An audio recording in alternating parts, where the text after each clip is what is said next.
Hi everyone, it's me, Dr. Stacy Betancourt, with a live edition of Making Sense with Dr. Stacy.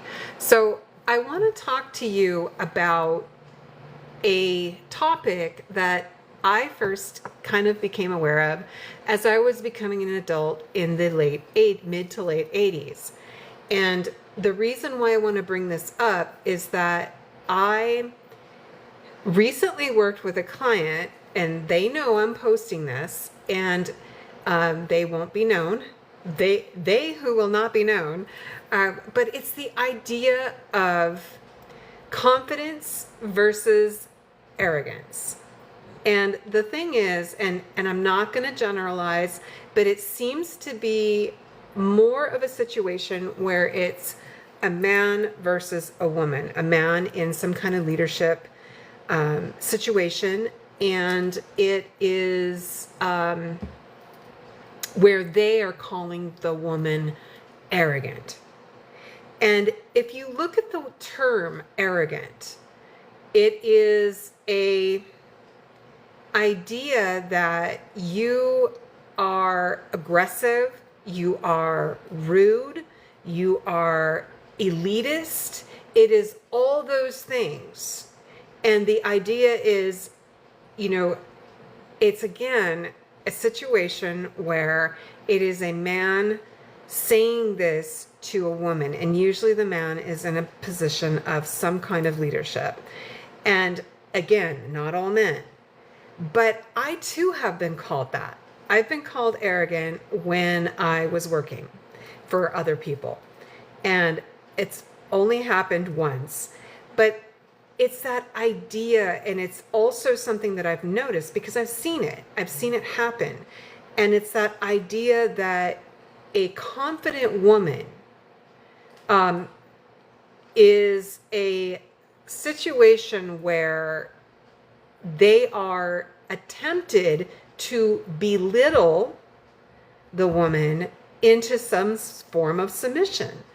And I've noticed this amongst men leaders who are either used to things coming easy for them, they are good at dominating, and it becomes kind of an issue. And I can see this happening with women leaders onto other women. I can see it going across all genders. So maybe it's not gender specific, but it's that idea that being called arrogant, especially in the workplace, well, let's look at it. Are we being rude? Really look at yourself. Are you being elitist? Are you being someone who is a bulldozer?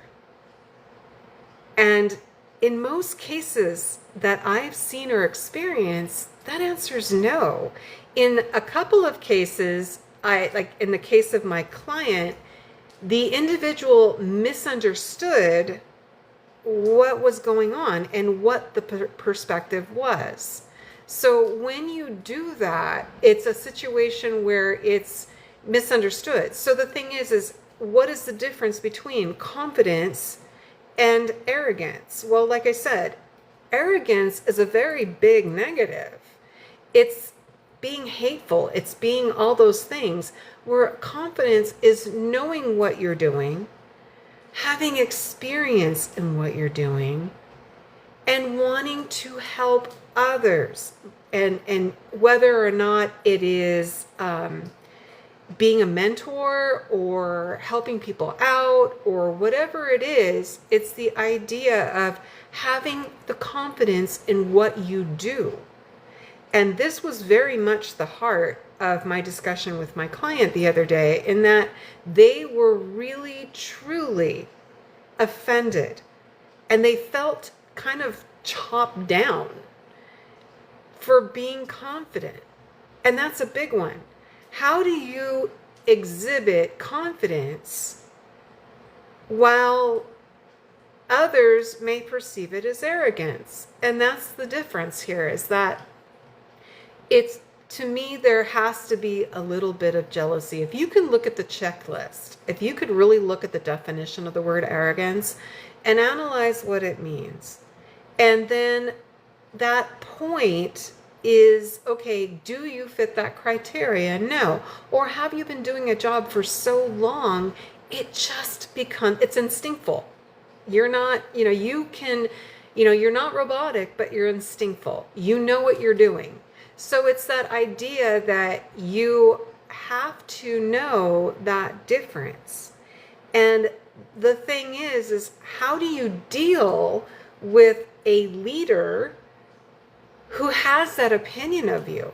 Because then no matter what you do, that individual is going to make your life very difficult. And, men that are watching, I want to suggest that you've probably been treated that way as well with female bosses. And it may even be male bosses as well. But it's, I want to try and take the it's all men out of that, because it's not. It can be really anyone who perceives you as a potential threat. And that's the way I really look at it, is the idea that it is a potential threat. You're a threat to them. And the thing is that it forces you to walk a very careful line, because there's still someone in charge. There's still someone who has a power over you.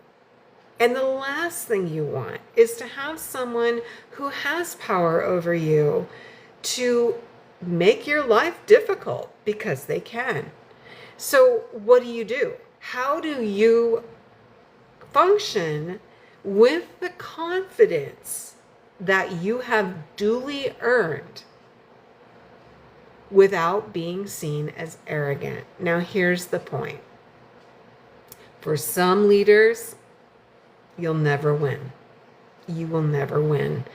And it's sad, but egos run high with those types of leaders. They are usually perceived as very popular. They like attention shown onto them.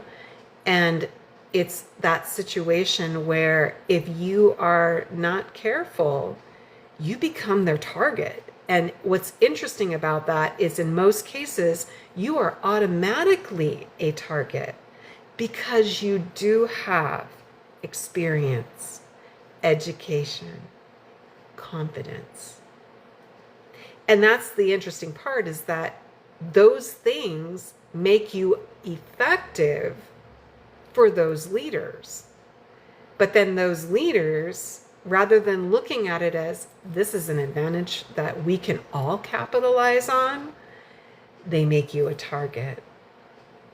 And that's tough. So what did I talk to my client about this week as a social emotional coach? Well, I kind of had to coach them into a situation where they have to take the step back in a way that doesn't compromise who they are, doesn't compromise what they do, but it definitely has to adjust how they do. And the reason why the how matters is that you don't want the negative attention. You don't want the person perceiving you as a threat. I have seen positions where I have been in jobs or have applied for jobs where they look at my credentials and they tell me, I've been told, you threaten me because you could take my job, which is not something I'm interested in. I just want the other job. So how you do that is a very, very careful situation, because you don't want to lose the job you have unless you're ready to spring out and do something else. But the point is just learning that in some cases, around some people, it is better to stay silent until you have the opportunity to break forward. Is that compromising yourself a little? Absolutely. But for some of us who need the paycheck, and most of us do, it's making that compromise in order to be able to Keep harmony for yourself, not them, for yourself, until you can make other choices. And that's the big point. And that's the important part. And how that works is by just doing your job every day to the best of your ability. And the thing is, you can't change others, you can only change yourself. And if you're happy with who you are, then that's what matters. And it may be a situation where you're at is not a good fit. And that's a big decision. And I'm not going to tell you, quit your job. I would never tell you that. But what I will tell you is sometimes it takes digging deep to understand what is best. And for now, that's it. I'd like to thank those of you who have hopped on. I really appreciate it. And I wish you all a great day. And remember, treat yourself with grace and treat others with grace. That's a lot of it too. We're all on a journey. And even if we want the same things in life, how we get there will be different. There is no right way. There is no wrong way. There is only your way. So thank you for watching. I appreciate you deeply. Have a great day. And I will be on live soon. Otherwise, I have my recorded videos. Take care, everyone.